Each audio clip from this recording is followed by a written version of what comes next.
Eu estava observando esses dias uma borboleta e vi que ela colocou algumas folhinhas, alguns ovos, numa folha de uma verdura e esses ovos ecoaram, viraram uma lagartinha.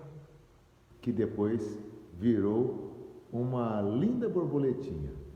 Eu acompanhei o processo todo porque é uma hortinha e a gente fica observando esses detalhes da natureza, como a natureza é completa, como a natureza é interessante. E essa transformação do ovo para a lagarta, depois para uma linda borboleta, toda com as asinhas coloridas, todas bonitas, acontecem a partir de um processo natural. Saiu da feiura, saiu da lagarta, saiu do casulo para entrar numa nova dimensão, para entrar numa esfera de vida, a partir daí então ser produtivo. Esse processo é muito interessante porque Paulo fala desse processo aqui em Romanos 12, quando diz a respeito dos irmãos que serviam ao Senhor. E ele disse dessa maneira assim: e não vos conformeis com este século, mas transformai-vos pela renovação da vossa mente, para que experimenteis qual seja boa, agradável e perfeita vontade de Deus. Então Paulo entra num processo aqui de transformação também, mas ele fala da transformação da mente, que é a metanoia.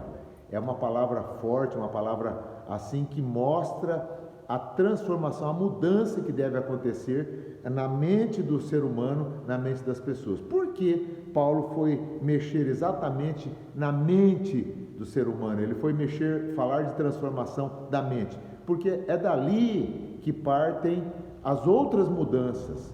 A primeira mudança que tem que existir, que tem que acontecer, é a mudança da mente. Quando a pessoa tem uma questão e ela sofre, ela se arrasta com aquele problema, se ela não mudar a sua mentalidade, a maneira de enxergar, a maneira de ver, a maneira de interpretar os fatos, se ela não mudar na sua mente, ela não vai conseguir as demais mudanças necessárias que precisam acontecer. Então, quando eu penso que eu fui criado e tive muitos traumas da infância, tive muitas dificuldades, e eu posso dizê-lo com propriedade, uma família grande, numerosa, 11 irmãos, muita gente, eu caçula. Se a gente ficar olhando para aquele passado, a gente vai ficar pensando assim, mas por que tantos traumas e hoje ainda sobrevivi? A linguagem de alguns é essa, sobrevivi. Nós não sobrevivemos nada, nós vivemos a vida e fomos passando pelo processo. À medida que vai acontecendo as transformações, a gente vai conseguindo visualizar. Então eu preciso enxergar com a mente, eu enxergar com os olhos. Eu preciso ver a mudança acontecendo a partir daquilo que eu penso, a respeito daquele assunto. Ah, passei um trauma, passei Sim, aquilo é uma existência na vida da gente, mas ficou como uma figura, um acontecimento registrado lá. Você tem que encerrar aquele assunto lá. Ele ficou lá, ele existiu, ele é histórico, faz parte da minha vida? Faz parte da história da minha vida, mas da minha vida não faz parte, porque eu deixei lá, acabou o assunto, morreu o assunto. Algumas pessoas procurando, conversando sobre alguns assuntos e vieram me procurar esse assunto. Eu falei, esse assunto aí já foi discutido, já foi resolvido, já está encerrado. Nós não temos que puxar ele mais de volta. Nós não temos que chamar à existência esse assunto que já está vencido, mas nós temos que fazer valer aquilo de novo que nós temos pela frente e transformar pela renovação da mente. Então encerra um assunto, acaba, zera, perdoa, porque se não houver perdão de coração, o assunto não encerra, o assunto não para, não acaba. Se não houver perdão de verdade, então quando surgiu um problema, a pessoa vinha para conversar, vem para conversar. Vai ficar aqui.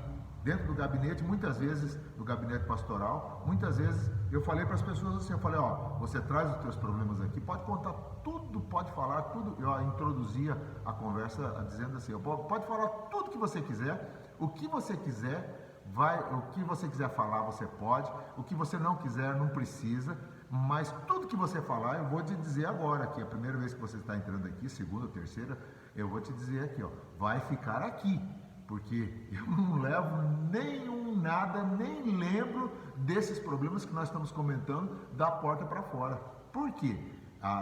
Eu quero viver lá fora e eu quero viver sem problemas. E eu não posso carregar os teus problemas porque eu não dou conta nem dos meus. Então, você pode falar tudo que você quiser, o assunto vai ficar aqui dentro. Depois nós vamos, no final, nós vamos encerrar com uma oração. Essa era a minha questão dentro do gabinete pastoral. Muitas vezes a gente fica levando aquele problema, carregando. A transformação da nossa mente diz respeito a isso. Não vos conformeis com este século, principalmente nesses dias agitados que nós estamos vivendo.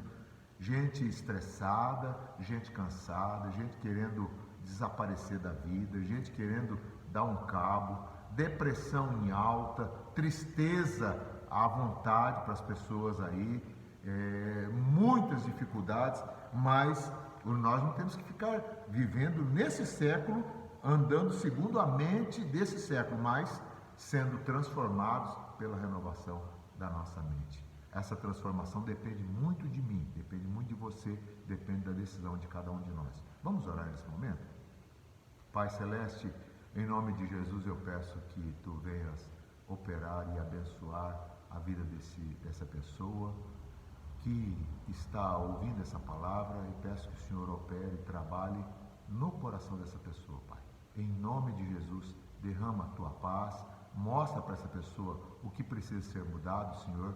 O Senhor que já deu a mente esclarecedora para essa pessoa, uma mente esclarecida, Pai, abençoa de uma maneira toda especial, toca, ajuda essa pessoa a mudar o que for preciso, Pai, em nome de Jesus. Amém. O seu like vai me ajudar no canal, o seu compartilhar vai me ajudar a crescer nesse canal. Eu preciso da sua bênção. Faça isso, você já me abençoou.